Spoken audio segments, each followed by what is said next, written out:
Gue buka maybe a lot of stores, and I've closed a lot of stores too. Dulu Kelapa Gading sebelum Moy juga pernah buka, tutup. Ipik juga sebelum yang ini pernah tutup juga. You as a brand have 0.7 seconds to be noticed. 0,7 detik untuk orang lihat gitu, tahu untuk gitu. Menarik perhatian orang. Menarik perhatian biar orang. Mereka tuh kayak bakal pengen ambil terus lihat apa sih ini. Gue tuh learnings from the first store. Nah, ternyata kayak orang, because I've seen too many people yang lewat toko gue yang lama terus bingung, tau gak? Lu kesel tuh kayak lu lihat orang kayak every fucking day bro.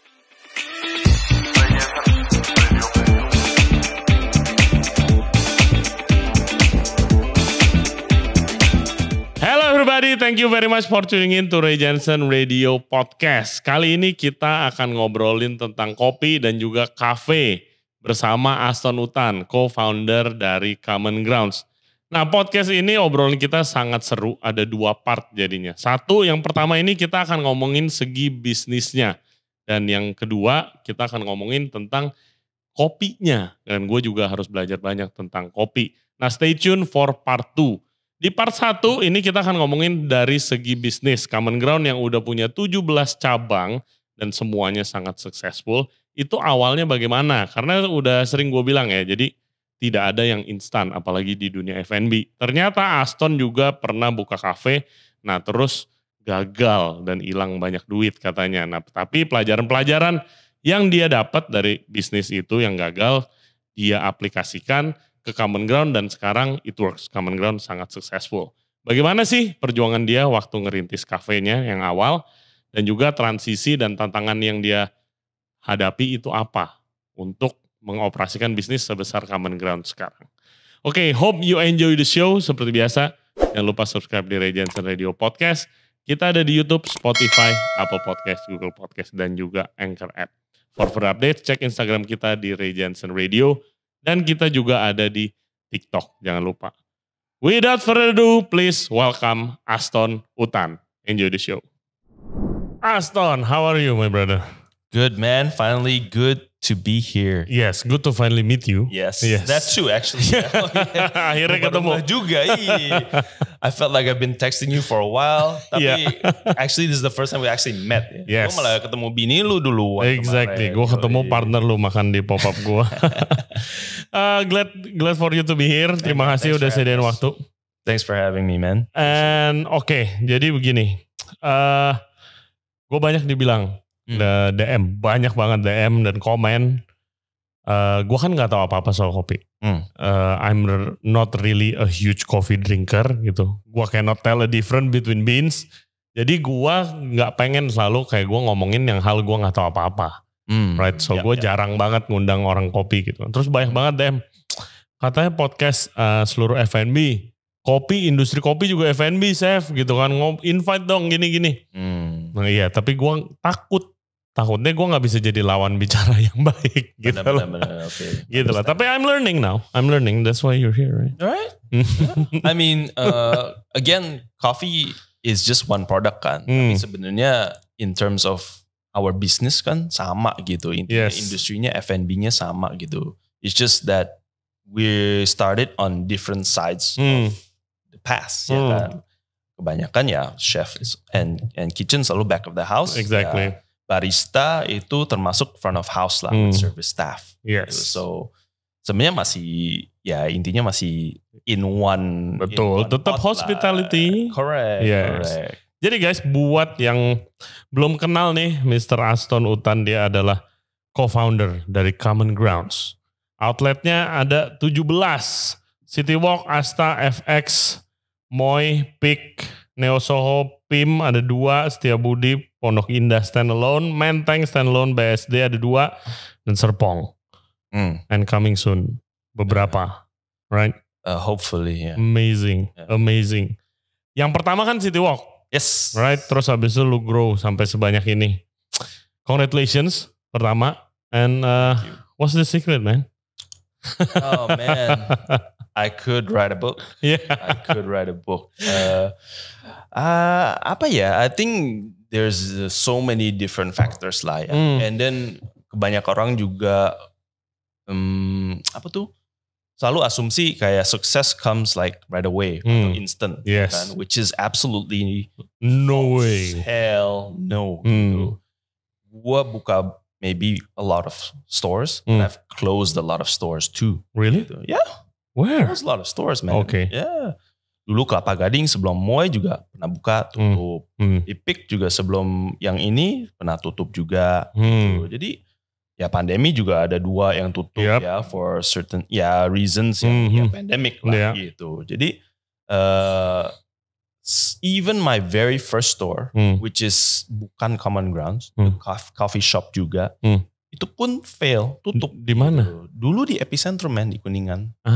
Ya. Oke. Jadi dulu originally tuh gua sama partners gua yang sekarang itu tuh Abis kuliah masing-masing tuh kerja nih ya. Gue dulu kerja di Unilever, terus my cousin, my other partner Yoshi, dia kerja di bank, si Yanto kerjain family businessnya which is also happens to be di kopi juga gitu. Nah karena kita main bareng terus, clubbing terus ya kan, zamannya abis kuliah, jadi pengen ada side hustle lah gitu, which is pretty much where most people that yang nggak ada hospitality background pengen ada side hustle pasti biasanya buka F&B. Yes, banyak banget.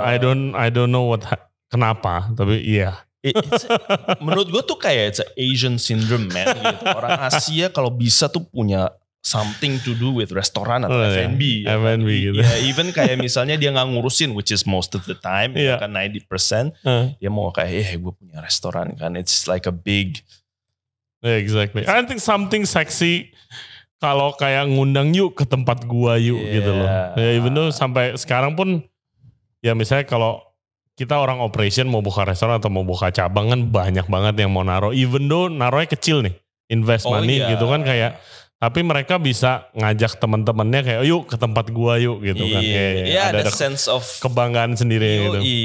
And that's so orang Asia gitu. Orang Indonesia, Chinese, orang apa timur gitu, lah gitu. Whatever gitu. There's always kita sangat kuat di the food and the culture karena ya menurut gua juga karena for us eating is a ritual kan. Jadi kayak lo di rumah makan tuh sama keluarga sama-sama gitu. Di satu meja duduk semua makan ngobrol. Jadi itu ritual gitu. Jadi secara customary-nya emang eating is a very important thing gitu. Nah menurut gue kayak buat orang kayak Amerika atau mungkin some parts of Europe it's not so much gitu. Paling deket gue lihat orang Itali. Orang Itali sama orang Chinese tuh mirip banget, man. Not only do they both eat noodles, tapi eating together itu buat mereka tuh harus emas. Makanya di Itali the family unit is very strong. Iya, mejanya gede-gede gitu kalau Italian table. Terus kayak masakan mak gue atau oma gue atau I never thought about it. Iya kayak gitu sih. It's cultural, man. And they both have noodles, right? Kalau ketemu orang Itali ngomong makanan sama orang Asia tuh nyambung gitu ya kan, meskipun makanannya beda tapi nyambung, and that's why they take their food quite seriously, right? They cannot fuck around with Italian. That's what I'm saying, man. So itu yang menurut gue menarik, and that's why everybody kalau bisa sih pengen punya something lah in terms of a cafe restaurant. Nah, so you open your first outlet? Ya, jadi tuh kayak iseng lah ya gitu, kayak Kak, kok at that time I think Starbucks baru buka berapa tahun. That's how old I am. And kita kayak lihat kayak shit man, kok Starbucks bisa, kenapa kita nggak bisa jualan kopi, right? Gitu. We were that stupid back then too. So kita iseng-iseng, man. Ada kali like a few days kita tongkrongin di sound. We stayed like a fucking whole day in Starbucks. Man, hitung, lihat. Belajar. Pesen apa, pesennya berapa, lalala ya. Estimasi lah. Business gitu. plan-ish type of thing lah ya gitu. Jadi at that time kita pikir they can do it. Why can't we, right? So as dumb as we were, we tried it gitu. Actually, when we first started, we wanted to ambil brand dari luar. Gitu. Kita sempet brand dari UK, not very well known, tapi something interesting about it gitu. Dia kayak semacam Starbucks tapi ada Hey guys, kalau kalian suka konten seperti ini, jangan lupa like the video dan juga subscribe ke channel kita, Ray Jensen Radio Podcast. Back to the show. Own ciri khasnya lah gitu, that we were attracted to lah ya. Tapi produk lain dan lain-lainnya tuh formatnya tuh very standar. Mirip lah. Ya 11-12 lah ya. And then, nah itu kira-kira in 2007 gitu. Kita sampai ke sana loh, ketemu orangnya, ngomong ini, franchise ini apa. 2008 krisis di sana. 2008 krisis, bankrupt. Bankrupt. 2009 kita juga bingung dong. Ya, all of our efforts juga. Tapi you haven't paid anything, right? No. Okay. No. But we were like, contract was there. And bankrupt. 1 year later, ternyata itu dibeli sama perusahaan dari Arab. Terus sama perusahaan dari Arab itu diganti semua. Completely brandnya apa ganti. And what we loved about it, jadi kayak, oh no, we don't want this anymore. Nah, itu udah linglung tuh sekitar setahun lagi gitu. And then we're like, fuck man, what we gonna do gitu ya kan. We wanna do something, but we don't have anything. Ya udah deh, daripada nggak ada penggerakan, ya let's just start gitu with what we have around us ya kan. Which is pretty much what we did, man. Like, just like any other person, you know, find a brand person yang bisa do branding, hire people, find a space, gitu, with completely no guidance gitu, just like just us discussing between ourselves. Hey, you think this is a good idea? Yeah, I think so, right? Yeah, so that's what we did gitu, and lo and behold, it was a complete failure. Okay, why? It's so really quiet aja gitu, sepi. Many different factors. Yeah. Number one is we didn't know shit, right? Or how to run an F&B business. We all had business degrees, but we had no degrees in running an F&B business, which is completely different. Now, you have theories coming out of school. But tapi no, it different juga. Lu sekolah juga bukan di sini, and F&B business tuh it's totally different from any other business, right? It's very dynamic. Correct. Yeah, dynamic is a very good key point sih menurut gua. It doesn't stop, ya kan? Jadi it was a lot more challenging that we thought, ya kan? It would be. It looks easy, but it turns out you gotta do so much shit to make it look that easy. Ya kan? Like it takes years and years of experience and mistakes to make it look. Nah itu easy. Berapa lama outlet? Jadi sebenarnya udah emang gak untung for like 2 years. Oh my god. Yeah, dude. But that's why we tried. You know what I mean? Kita kayak ya tekornya juga gak banyak lah gitu, kayak ya tekor dikit. Ya nutup mungkin. Yeah, you know, definitely not getting money back gitu ya kan. But not in a way that kayak kita kayak fuck dude, you know, where are we gonna get more money? Enggak gitu. So it's just like that, tapi nggak ada propulsion, there's no growth, right?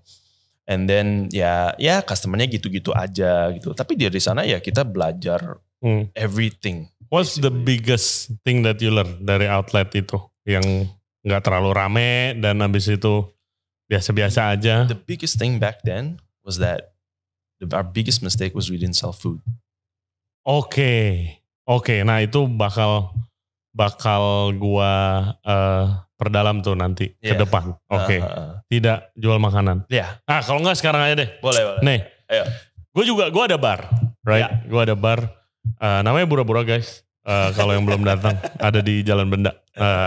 Cocktail Japanese bar. Nah, kita buka 10 months ago, right? Terus habis itu kita pikir, ya kita buka di zaman kayak udah banyak juga yang cocktail, small cocktails, intimate place gitu kan. Kayak the hidden bar type of thing. Terus habis itu, business was doing great actually gitu kan. Tapi gara-gara gak ada makanan, kita makanannya snacks. Kalau lu mau nyemil buat dorongan itu, bar snacks, little bites gitu kita ada.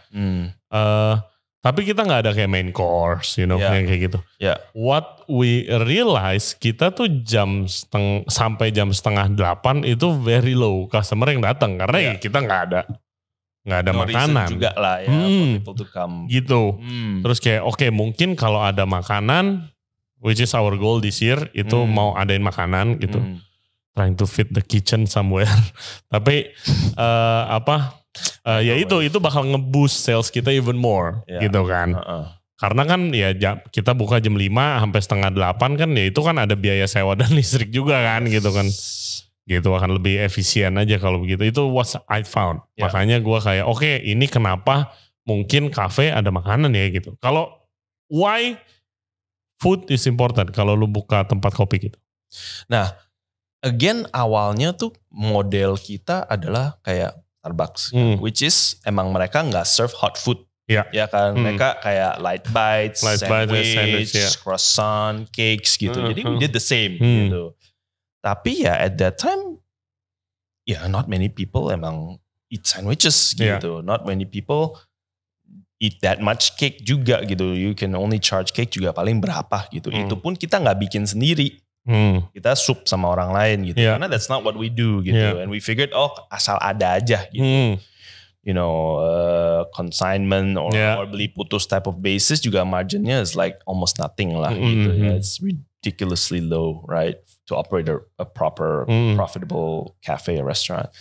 Jadi why? How come ya gitu? Gua realize kayak why was that the big mistake? Because I only realized it like 2 years in gitu. Karena I was like trying to figure out what was the problem. Tapi the problem tuh I thought was various things, gitu, right? But then later on I found out, no, that's the biggest problem, right? Gitu. Karena the contribution to cash flow tuh tinggi, gitu, right? So, what realize after a while tuh sebenarnya produk kita service kita brand kita aneh, whatever, that I understand. Cuman orang di sana tuh pasti kayak gue kalau I'm there almost every day, gue pantau kayak orang tuh lewat cafe kita number one bingung itu apa gitu karena brandnya nggak jelas, nggak tahu coffee machine-nya di dalam. Tapi the other major thing that happened was orang selalu datang nanya ada makanan nggak? Simple as that. Ada makanan nggak? Ada makanan, tempatnya nyaman, rumahnya enak, tapi no food gitu. Jadi orang yang especially in that area which was MP Centrum itu kan business district area. Makan siang gitu. Nah, makan siang apa tuh nggak ada. Jadi orang will always pass us by karena nyari yang ada makan siang gitu. Terus kalian meeting apa gitu. Itu pun juga sehari bisa I don't know 10 people man. Hitung aja 10 orang dikali how many course dish you can sell times 30 days itu udah bisa. It helps a lot. Higher lower margin than drinks tapi tetap aja cash flow kan tetap terus gitu. Jadi that was the major thing to be honest with you, and karena kita asumsi people understand coffee culture already yang nggak perlu makan tinggal ngopi and hang out gitu. Tapi of course brand kita has nothing compared to Starbucks ya kan. Of course. Gitu. Orang juga nggak kenal, nggak tahu what's the difference between our coffee and other places Jadi effortnya untuk getting that awareness tuh is very very high barrier gitu. Terus dari itu close sampai Common Ground pertama buka. Nah, jadi our contract was 3 years ya kan. Nah, ini udah jalan 2 tahun. Habis 2 tahun kita kayak meeting dong. Kayak, guys, ini not working lah. Forget the money. You're not gonna see it again, right? And then like, so what do we do? What do we want to do gitu? Because we only have a year left. Ya kan, a year you're not gonna make any money. You're not gonna make the money back either. But what are we gonna do gitu ya kan? Like, what's the next step gitu? Do we want to renew and go down the same path, or try to continue to improve it gitu, which is very difficult for a new restaurant, right? And then kedua, do we just stop altogether, exit, no more coffee? Like, we tried, sorry, bye-bye, gitu. Or start again. With new brand, new system. New place, new everything, all the shit that we fucked up on, we learn, we apply it to the next one. And that's what we want to do. Basically, we pick option 3. Jadi tempatnya sama gitu? No. Completely like bye. You know what I mean? Like this one is done. Let's close that book. Let's open a new book gitu. Karena of course one of the problems with that one juga locationnya could have been better, right? In the better mall, more traffic, things obviously that matters. Terus tapi gua first dikasih tahu about Common Grounds itu about the brunch. Yes. Yeah, exactly. But the brunch, kayak it's pretty well known if you want a good brunch, especially kayak gue kesana pertama kali tuh during the car free day, mampir kesana after for brunch. Yeah, right. Exactly.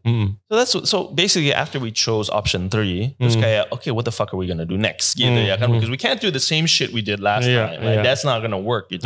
And food is definitely something yang we're missing gitu. Karena we know itu like kelihatan sehari-hari kayak that's a big key. Nah during that time kita juga mikir kayak what kind of food do we do ya kan. Nah kita semua tuh alumnus sekolah di Amrik gitu. Sama sekali nggak ada yang di Australia, which is in Australia. Brunch is big, yeah. Yeah, brunch is huge, right? In the States, it's more diner culture, you know, like cheap shit and like black coffee, but it's not like gitu aja gitu. Kalau di Australia, it's that and it's just much better. Gitu. They just make it a lot better with all the talent, right? The chefs and stuff like that. And coffee was very important. Nah, sambil kita dalamin kopi in those 2 years, we fell in love with coffee even more because we realized it's like, oh, it's not about frappuccinos, right? It's about specialty coffee, origin. It's about roasting. It's about different flavors. It's, you know, it took a very wine turn somewhere there. And that became huge and what lagi booming waktu itu. Yeah, and we were one of the first to sort of jump into that as well. Jadi we were really always looking and always trying to find out more. Jadi it was the two places that it really started booming was in the States and in Australia. And actually Australia much more. Nah baru dari sana we learned about the Australian brunch culture and then we figured, brunch dude. You know what I mean? Gitu. There's kayak, it seems pretty easy. Like not something that people like us that aren't chefs, like we could find somebody who could do a very simple menu, but consistently. And we surveyed around town and it's like nobody really focusing on brunch. There were some restaurants that had brunch, tapi that wasn't their main kayak focus or tagline or what they were known for. And so that's what we did, man. We luckily got a fantastic chef who used to work in hotels, still working with us right now. Nice. Dime a dozen, man.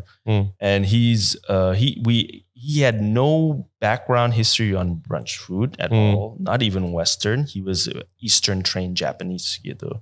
But then this is what we wanted. We did a few trials. We were lucky to find a place that in City Walk that was not too expensive, but also high traffic area. And then we decided on a concept and a name that was easier to understand than our previous brand gitu. Jadi intinya kayak gue dulu kan di Unilever 4 years I studied consumer marketing gitu. Nah dari sana lu kalau suka supermarket ya, if you want to buy like let's say I don't know instant noodles whatever kan, you go to the rack kan tuh banyak banget kan brandnya kan. Unless you know what you're looking for ya kan. Misalnya gue pengen coba sesuatu yang baru atau something lalala gitu.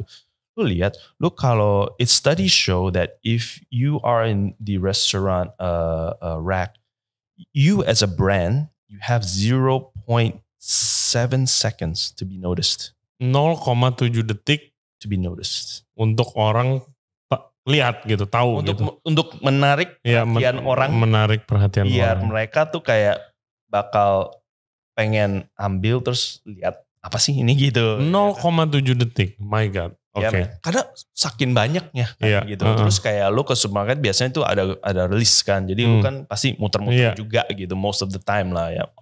Granted most of the people in the studies kan pasti ibu-ibu rumah tangga yang gitu shopping kan. Tapi that's how much time gitu. Jadi gue mikir habis itu I was like damn. Kalau waktunya segitu singkat gitu. Ya gue sebagai restoran dengan seberapa orang yang lewat toko gue di dalam mall, tetap aja mereka tuh harus, mereka kan makan tuh of course harus makan atau minum kopi or whatever meeting kayak, tapi kan mereka pilihannya banyak ya kan gitu.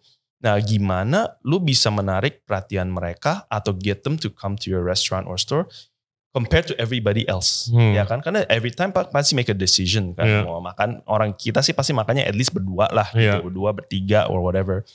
And then lu makin bikin brand atau desain atau apa ya yang represents your fucking face ya, makin complicated, makin aneh, itu makin susah untuk Iya, untuk menarik orang karena orang processing dulu ini apa ya, ini gitu. Itu harus simple banget man gitu, to the point and simple, itu yang gue belajar gitu. Karena not for sure orang juga mau kayak berhenti lihat nanya-nanya gitu. Ada yang cuma lihat oh aneh udah ciao gitu ya kan. Jadi menurut gue tuh store design at that point for me tuh penting juga gitu. Gue bikin brandnya yang interiornya kayak New York Subway gitu. Terus gue bikin mesin kopinya pas di depan banget gitu. I remember. Jadi kayak orang udah tahu kafe gitu, kafe gitu. Kan? Ya dalamnya pokoknya gue emang tahu gue mau ngopi. Gue nggak tahu ada kitchen tapi abis gue liat menu ternyata ada brunch type of thing. That's fine with me gitu. Daripada gue taruh I'm not gonna put eggs in the front of the store right. Some bullshit like that. Tapi itu buat gue tuh learnings from the first store. Learnings yang ternyata kayak orang tuh emang, because I've seen too many people yang lewat toko gua yang lama terus bingung tau gak. Lu kesel tuh kayak lu lihat orang kayak every fucking day bro. Ya kan, it's like shit, like what the fuck did I do wrong? Ya kan? And then that's why the second store gue bilang, oh man I gotta make this as simple as possible gitu. Even orang tuh gak mau ke tempat gue, mereka inget gitu, oh ada kafe baru nih di lantai 1 gitu. Ya putih-putih gini yang penting they know they serve coffee. Nice. Gitu. Dari satu outlet ke 17, itu how long does itu? Berapa lama? Itu prosesnya again gak langsung 17 ya. Itu bener-bener like roller coaster man kadang-kadang. Gitu. Jadi ada yang ya mulai 1 terus 1 tahun 3 terus 5 terus ada yang tutup terus ada yang ini jadi 17 didn't come out of nothing gitu. We've been around for 8 years. This is our 9th year. Next year is our 10th year. So we've been around the block ya. Maksudnya ya udah pengalaman lah. Bukan jadi kan guys lu tau lah banyak yang satu outlet baru buka setahun tiba-tiba ada 25 cabang gitu kan. Ya bukan yang kayak begitu gitu. We're quite old school sih. Brick and mortar, we're organic. I prefer it that way sih. Absolutely. Yeah. Because at the end of the day, like what you're looking for in this business is consistency. That's it. Yeah. Consistency. Especially lu tokonya banyak, kalau lu bisa bikin semuanya konsisten, enak gak enak different story ya kadang-kadang ya. Kalau lu bisa konsisten, itu aja udah challenge yang lumayan gede banget in order for you to be survive alias be successful. Itu gue salut sih if you can do that gitu ya, like your Hok Band, Sate House Nayan, ya kan atau balik ya they all pretty much taste the same gitu. Exactly. Karena at the end of the day orang tuh gotta make decision, ya kan. Orang make decision kayak oh gue mau makan di mana ya gitu. Ya at the end of the day juga orang pasti pilih yang nyaman Jack gitu, yang satu semua orang bisa makan, 2 lu tahu what you're paying for, ya kan. Not a lot of people especially di Indo bakal terlalu adventurous, ya kan. It's starting now tapi ya it's masih minority. Ya. Pasti ada lah, of course yang first adopters, early adopters, yang adventurous sih pasti masih banyak gitu, which is good. Tapi again, your restaurant cannot survive on those people. Right? You gotta get the bigger chunk. Exactly. Gue sering bilang juga sih sama ya teman-teman gue, kalau misalnya kita buka restoran yang idealistic, this is the food that we want to eat. Lu makanan apa Ray restorannya? Ya makanan style gue aja gitu. Ya itu kalau yang restoran yang datang gue, lu, teman-teman foodie kita, and other restauranters yang gak bakalan survive. You have to get the market juga gitu kan. I mean, dude, gak usah sampai segitunya. Noma aja mau tutup, Jack. Iya. As a business, not as a food connoisseur or a chef or barista or anything, but as a business, that is not a sustainable business model. I worked there for 6 months di Noma. Tahun berapa tuh? 2016. I know from being there, this is not sustainable. Kayak gitu. This is not sustainable at all. Awesome food, ya kan? Gue living the dream kerja di sana. Absolutely. Tapi gue lihat, oh my god, this is not a. Karena waktu itu gue udah posisi corporate, terus gue pindah ke sana. Kayak gue udah mulai lihat business side-nya lah of things, right? Kayak this is not gonna work. Except kalau ya mau burning cash all the time gitu kan. Right. Kalau emang benar-benar idealistik ya kayak gitu, gitu benar-benar. Tapi lu siap-siap aja lu bisa bakar duit. Bakar duit. Gitu. Kayak most football clubs today lah. Exactly. Kebanyakan every year tuh pasti lose money, debt gitu. Karena they cannot sustain the players salaries. Kalau mau get lu mau Messi, Ronaldo semua di tim lu, you think, right, gitu. It's not sustainable. It's great to dream, but as a business sih, forget about it gitu. Similar. Dulu tuh Noma punya restoran bistronya yang really successful just next door, namanya 108. 108. Yes. Tapi jadi ya Noma kan full melulu kan, mahal, seorang makan 4 juta 5 juta lah kalau mau drinks. Di sebelahnya tuh ada casual restoran yang selalu full juga. Nah itu tipe-tipe restoran kayak Union tuh yang kayak dijamin orang duduknya karena rame banget gitu, namanya 108. Tapi pas pandemi it closed down karena it really hurts them a lot kan, di close down. Terus chefnya buka restoran sendiri gitu. So I think itu juga take a big hit gitu kan. Itu yang gak bantu. Iya gak bantu cash flow-nya I think gitu kan. Soalnya banyak restoran fine dining yang biasa mayority dulu gua kerja ya banyak yang rugi. Tapi under that itu kan dari flagship restoran. Under that banyak bistro, banyak segala macam yang support that gitu kan. Yes. Terus the transition dari satu outlet ke 3 dan sampai sekarang 17 itu gimana? Kalau gue selalu nanya pertanyaan ini sih. Karena kalau lu outlet masih 1, 2, 3 itu masih bisa sistem kekeluargaan lah. Ya kan? You can still visit every store. Ya kan? Lu kenal semua staff lu gitu kan. Udah 17 kan it's impossible dalam satu hari lu ngiter semua gini kan. Gak mungkin. Apalagi di Jakarta. Exactly. Terus juga sistem manajemennya. Orangnya makin banyak gitu. Lu harus talk to their leaders specifically gitu kan. Nah itu gimana you find the transition di operation? That's my every fucking Tuesday, man. Every Tuesday. It's 10 a.m. to 6 to 7 p.m. Like itu gue meeting satu tim inti with my managers non-stop, no break gitu. Nah itu that's where I get most of the updates. Tapi again, good. So back to your question. It's impossible to be in so many places at once. Gak mungkin, like you said, gue muter satu Jakarta bisa 10 toko juga gak mungkin, man. Maksimal 2, 3 maksimal gitu. Apalagi kalau di BSD, forget about it. Gitu. I just go there once and then come back. Same thing with Gading, I hate going there, but I have to once in a while, ya kan. Nah, dari sana tuh emang apa ya? Like I told you before, kita juga ada chef yang dari dulu ya, work for us tuh masih ada gitu. Nah, gue ada a few people yang emang masih kerja sama gue dari awal. And gue juga ada beberapa yang emang stay-nya lumayan lama gitu. The reason being is that kita sebagai management, owners, co-founders, we are very invested in the business. It's not only our money gitu, it's our time. Jadi for us to take our time to spend with our people untuk mendidik mereka, untuk nge-build the company sama mereka, untuk build the culture sama mereka, itu menurut gue sangat terimpact dengan our staff, most of them gitu. Karena kita selalu ngomong soal growing people, kita selalu ngomong about developing people. Karena for me sebagai business person juga that's the cheapest way, man. Gitu, daripada setiap kali keluar masuk, setiap kali lu harus ajarin SOP apa kek, ini kek, ya kan itu kan time, ya kan. And in F&B time is very little. You have no time karena you're always fixing something that's broken or that needs fixing. Biasa kalau restoran owner tuh kayak restoran owner kerja ngapain sih? Putting out fires. Selalu ada aja. Si bukunya, I forget, si 11 Madison Park guy, right? It's literally like, ini gelas gitu. Gelasnya bakal pindah-pindah, lu harus balikin terus gitu. It's non-stop gitu. Udah, that's your fucking job, man, gitu. Which is, I was realizing after I read the book, I was like, iya juga sih. It is actually it doesn't take a rocket science gitu, or scientist. Tapi, you just have to be constantly there.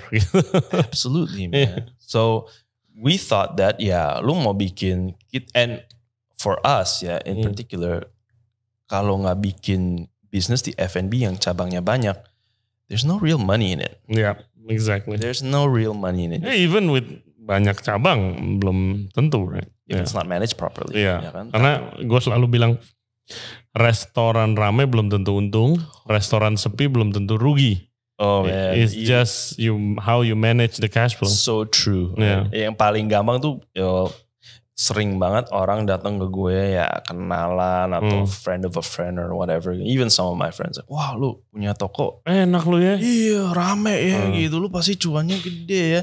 Tapi kan a lot of times tuh mereka juga happen to come like lunch hour, ya kan? Dimana ya full table, weekends, ada yang tunggu weekends ya kan. I was like, iya sih sekarang gitu. Lu lihat aja jam 4, jam 5 tuh there's nobody there. There's like half the tables is all just coffee and water. Kayak Senin malam coba. Aduh, Senin, Selasa ya kan pasti kan dari sini naik lagi, dari sini naik lagi. Itu udah di F&B udah ada ininya, udah ada. It's quite easy to plan sebenarnya gitu. Tapi ya itu yang buat people yang pengen invest di restoran, mereka tuh selalu nge-trap di sana, man. Kayak they see one restaurant or one brand or apa, and they're like, wah ini rame gitu, kita bisa franchise atau kita bisa invest atau kita bisa bikin yang mirip gitu. Dan then I'm like, go fuck ahead bro. Datang weekend, kalau enggak pas lagi ada event. Iya kan, ya begitu dah. Ya gitu. Tapi we're thankful investor. Yeah, of course. But the real ones know. Ya kan. And the real investors, the ones yang benar-benar serius, like proper investors, they're gonna look at your books gitu. You full through audit your books gitu, and that's when you can really tell, oh, are these people managing the business correctly? Yeah, gitu. exactly. Karena like you said, ya bisa rame tapi bisa losing money. Yeah. And you said quite conversely juga, if it's not too busy, it might still be making money. Iya, gitu. Kalian pasti sering lihat lah guys, ini restoran kok sepi-sepi aja gitu kan, nggak pernah peak rame ngantri gitu kan, tapi kok buka belasan tahun bertahan ya, cash flow-nya bagus. Benar. Gitu kan. Right? Dan ya kan. Dan gak semua orang kayak oke, kalau gak cuan 100 juta tutup gitu kan. Iya. Gitu. Different mindset aja. Exactly. And itu that's the business part of it. Kan? Yang which is another thing yang super seru and something yang I've been really going at it for quite a while, karena ya kemarin pandemi. Yeah, exactly. Wah, kemarin pandemi gokil kan. Especially for our industry itu bener-bener kayak. Waktu pandemi lu udah ada berapa cabang? I think I had 13 udah. Or 12, something like that. Or maybe 11 or 12. Terus gitu. Hit hard dong pasti kan? Oh pasti, hit hard. What do you do? Wah, dude, like at that time bener-bener you don't know what's happening tomorrow. Ya kan, which in our industry itu kayak that's crazy gitu. Lu gak bisa nge-plan beli barang, beli bahan, kayak staffing orang, terus rules-nya apa aja yang baru ini tuh, wah itu kacau banget. Jadi it's crazy man. Gue remember like, udah mulai kan rules di set nih, terus orang udah it took a couple of weeks buat orang menyesuaikan, terus orang udah mulai menyesuaikan rule-nya, sales mulai naik, udah mulai pesen barang, karena projection kan, pesen barang, ganti rules. Kelar lagi. Wah anjing, barang mau dikemanain nih gitu. Selalu parah. Happen couple of times. Gue sampai inget there's one time kayak one of the big groups, like puluhan chain, sebar kayak flyer, nasi goreng, like 20,000 man. Yeah, I'm like gila, what the fuck are they doing ya kan gitu. I'm like, oh no, they're just clearing out stock. Yeah, like exactly. They, rather than throwing it away, they fucking just cook it and send it. Iya, biar duitnya muter juga gitu. Gua juga inget, kita had meeting, terus kita realize, kita tutup nih restoran gua, right? Kayak terus abis gue bete. Of course. Kayak gue paling bete-nya itu bukan karena restoran gue tutup. Bete-nya tuh dulu di staff gue ada 33 people yang gue gak bisa selamatin gitu. Gue gak bisa selamatin semuanya. Some of them gue titipin ke outlet teman gitu. Ada satu yang pindah ke outlet partner kita gitu. Enggak semua. Terus gue lihat anjing. Terus gue lagi minum di restoran temen gue gitu. Abis itu dia ngundang temen yang apparently one of the owners and operators di Boga Group. Like the one of the most successful business F&B di Indo gitu kan. Terus kayak kenapa sih lu bete banget Ray? Gue abis ini resto gue tutup tuh gitu kan. Gue gak bisa selamatin staff gue 33 orang. Terus kayak ya bro, mau bilang lu tahu gak kemarin gue abis mencat berapa orang gitu. thousands and thousands. All over Indo gitu ya, seluruh Indo. My God, gue bilang gue gak tahu tuh rasanya gimana. Iya makanya kayak a pandemic was very bad for small restaurants and companies. Tapi imagine the big ones. Itu lebih gila lagi, man. Like you said kan, I mean that's staff, right? Okay, that's sentimental type of thing. Tapi bahan, wah gila. Inventory stoknya bisa berapa puluh M secara ke total. Cannot imagine. Jeez. Total respect buat yang masih survive. Exactly. Right. Jadi itu emang pivoting and turningnya tuh luar biasa gitu. And for us like, I mean to be honest with you bro, emang kita juga we're a cafe yang an experience cafe. Intinya orang mau datang ke kita, mau nongkrong, mau makan, mau meeting, they enjoy the food and the drink. And they enjoy the ambience. Jadi emang kita nggak banyak take away. Gitu. Take away is only a fraction of our business. It's for people yang ya emang bener-bener yang office in that area or lives in that area. They like coming to get coffee at our place. Tapi that's not our focus gitu. Our focus is experience. And that's why toko-toko kita kan lumayan ya cafe lah gitu. Bukan take away type of model gitu. Jadi kita kepukulnya lumayan gila gitu. And then I think at that point everybody in coffee was doing bottled coffee. Take away, jualan di Tokped gitu ya. Yang pokoknya 1 liter lu bisa simpen di rumah, lu WFH and then you can have your coffee. So we did that. We did our own twist on it, a little bit more expensive, blah blah blah blah. You know, it worked for a little bit, but then once itu mulai buka lagi, itu langsung orang like nggak beli lagi, you know what I mean? They're like, oh no, I'm coming to the cafe, right? I want to experience the cafe, gitu. Jadi habits orang kan pasti berubah-berubah tuh. Because of that, because of our nature of our business, kita juga harus cepat adapt, gitu. But I remember the first time juga, I think the first 2 atau 3 minggu, I think like we laid off like a third of our staff. Luckily for us, it was staff yang masih banyak kayak probationary contract gitu. Jadi kita kayak banyak newbies yang you know we didn't have enough time because we were preparing to open a store, 2 stores at that time juga, and then we're gonna chill on that one first ya kan gitu. Tapi kita udah hiring orang, ya udah kita so sorry gitu, we let go. And then during that time juga pasti ada you know salary cuts gitu. Me and my partners didn't take a salary for almost 2 years. Exactly. During that time. Ya habis gimana gitu ya. You gotta start at the top. Ya lu kasih example, the best example on the top, and the rest juga mau ngomong apa gitu ya kan. Mereka juga pasti salary cut terima gitu. But we were still there every day. We were still trying to figure out what to do every day. We were trying to save the business on a daily basis juga. And now udah mulai lagi dong, right? Oh man, Jadi kan 2020, I don't know how many times we locked down twice. 2021 we locked down.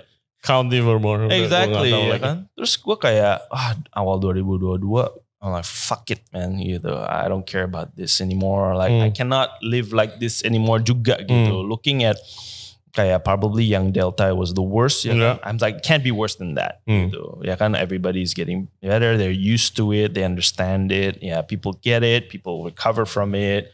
Most people. And then ya udah. Jadi 2022 kayak gue merasa kayak those 2 years was very dark on the morale of the team. Ya kan? Gitu, ya namanya F&B kalau you can't sit around at home bro. Like kita used to every day moving, dealing with crappy customers and good customers and dealing with problems. You know, maybe you have a nice vacation for a week, but after that F&B people tuh nggak bisa. Go lagi, nggak bisa stay at home. We cannot do anything. Gua vacation lebih dari 2 minggu, I cannot bro. Gitu, that's the maximum. Maximum. Same. I cannot not. I'm work. dying to go back to the restaurant. Exactly. Gitu. Somehow Exactly. You know lah, that's hospitable people kan. Gitu udah terbiasa gitu. Once we're doing it all the time, kita ngeluh terus, tapi actually we love it, right? Exactly. We like being tortured, right? You know, if you watch The Bear, that's authentic, bro. Gue pengen The Bear tuh kayak gue sengaja karena gue mau maraton somewhere tapi ini belum ada waktunya aja. Aduh, they just want a Golden Globe. Man. Yes. No, it's legit. It's legit, especially for chefs. So you will have to watch that. But basically ya itu gitu. Jadi kayak wah, I cannot 2 years of this kayak we cannot gitu. 2 years though, we cleaned our shit up gitu. Jadi 2 years yang benar-benar kita agak dorman gitu. Kita benahin apa yang kita bisa benerin. Yang kita dari kemarin-kemarin tuh gak bisa benerin gitu. Kayak accounting finance, bersihin buku-bukunya bener-bener catatannya yang bener. Kita tetap hire orang yang kita perlu. Kayak we needed a better finance manager, we hired a finance manager. Gitu. We cleaned up inventory, SOPs. Ya kan, even like FIFO in the stores. Like literally teach it but like properly, not just like, ini caranya gini ya. No, kita liatin orangnya, fucking do it properly gitu. This is still wrong, ya kan? Every little detail. Yeah, dude. I remember my team had Zooms on that, like literally 6 hours a day, gitu, with each store leader of the back of the house and front of the house, just on inventory, like teaching them. So painful. But then we can do it right now. Kita juga buka toko sekarang gampang gitu. Inventory semua tuh kayak udah jelas. Rapi sistemnya gitu. In addition kita rapiin our purchasing. Jadi internal. Dulu satu toko purchasingnya sendiri gitu. Sekarang purchasingnya central. Kita bikin central kitchen. Jadi my head chef yang dulu sekarang dia di central kitchen. Dia bikin semua sauces and recipes and things yang bisa di pack and pre-made di sana gitu. Jadi di toko tinggal saucing, finishing, portioning. All the main proteins, the expensive stuff, we portion in the central kitchen. We weigh, we portion, we vac pack, we send as units. So as it inputs as a unit and outputs as a unit gitu. Jadi in the store juga terimanya masuk ke sistem, keluarnya kalau ada pesanan itu pasti keluarnya one of this, one of that, udah ingredient focus and base gitu. That was very painful. And then at that time, we also decided to invest in a pastry kitchen. Karena sebelumnya we didn't have any pastry at all. Sebelumnya lo outsource, sekarang lo bikin sendiri. Correct. Even outsource-nya juga nggak terlalu konsisten gitu. So we were quite frustrated with that for a long time. Because taking from suppliers, segimana mungkin lah, lu nggak bisa tell them what to do, ya kan? Kayak ini nggak enak nih atau apa, kayak mereka juga we'll fix it next time gitu. And then kita kan as you know, coffee people and chefs are control freaks kan, ya kan? It's like if you can't fucking do it, I'll do it myself, ya kan, type of thing. Jadi kita decided to invest in a pastry kitchen where we saw another complement to coffee other than food gitu. Karena kita merasa kayak lu mau buka toko juga nggak mungkin semua toko tuh ada kitchen gitu, atau ada kitchen that serves this kind of food. Belum tentu semua orang suka, ya kan? Which is the case like I told you before, Kelapa Gading kan. We did really well when we first opened the store. 6 months was really good, and then after that tuh kayak free fall. The first store. Why? Ya karena orang Gading tuh nggak suka Western food, man. Nggak biasa dengan brunch gitu. Different area have different people, different culture. Ya kan? Itu Jakarta gila, is so complicated, man. Ya kan? Jadi every learning from setiap suburb tuh taste and preference-nya so different. Jadi it's very difficult to copy and paste menurut gua ya gitu. I bet even the international chains ya, Starbucks or whatever tuh, or McD tuh pasti each of course. Like di luar nggak ada ayam goreng kan, McD? Oh itu pasti. Iya kan? Nobody likes fried chicken more than Indo gitu kan. And they sell more fried chickens than they do burgers, I'm pretty sure. Kan? Jadi menurut gua tuh kayak itu learnings yang kita dapetin ya kan. And you learn the hard way sometimes. Ya udah. Most of the time kalau di F&B have to learn the hard way. Kalau enggak belajar. Bener. Enggak masuk gitu. Kalau pengalaman gue ya. Sama. That's why we've been around for so long. Right? It's not because we've been incredibly successful or profitable. Not necessarily. No, it's just we've been very resilient and we've learned from our mistakes. And hard work. Jangan lupa. And consistency, right? Basically all that and hard work goes to consistency, right? Learnings and consistency just makes you better at what you do, gitu. Exactly. Jadi menurut gue that type of concept doesn't work everywhere. Jadi gue mikir Tapi di Gading lucunya makanannya like free fall, turun kan salesnya. Tapi di sana orang tuh kuat minum kopi, man. Di Gading kayak coffee drinker banget gitu. Sampai even in the evening tuh ada aja yang order like long black gitu, or like double shot cappuccino like at 8 or 9, right? And I'm like, what the fuck, right? You know, like that's so weird because you don't find that anywhere else. Gitu. So actually, if we just took our coffee sales, we would be profitable. If not for the space we rented for the food kitchen. Yeah. You understand what I mean? Jadi it's not because they don't like our product. They like a certain part of our product, but they don't like another certain part of our product. So secara business, it doesn't make sense. Gitu. Tapi if you can tweak it because you've learned these things, then you can be profitable. The numbers are there. Gitu, ya kan? Exactly. That's simple. How you manage, right? That's how you manage. Yeah. Jadi itulah tadi contoh yang ramai belum tentu untung itu. Jadi we closed that store, but then we came back and then we came up with a concept that's like smaller, more takeaway focus or small break type of thing, coffee and pastry. So the coffee still does well. Then lu ada tambahan di pastry, which is orang di sini emang udah ada habit untuk beli dan makan roti, meskipun not necessarily all the fancy French, ya kan? Tapi orang udah terbiasa beli roti buat besok sarapan, atau ada snack, buat di meja di rumah ada yang lapar, anak-anak lapar atau siapa yang lapar tinggal bisa ambil buat nyomot, ya kan gitu. Jadi that's where we figured out, this can be a very key part of our business if we do it right. And we can also open more stores with smaller CapEx. We can be more aggressive in different parts as well. And basically, I think nothing is going to change for us in terms of kita bakal very coffee focused. Because that's who we are. That's our identity. We are not going to pretend like we're something else or somebody else. Jadi everything that we do is this coffee. Outside of coffee, whatever. We don't care. We don't want to really... Sometimes tapi itu gimana ya, as a hands-on owner and operator itu kadang suka we forget about that sendiri gitu loh.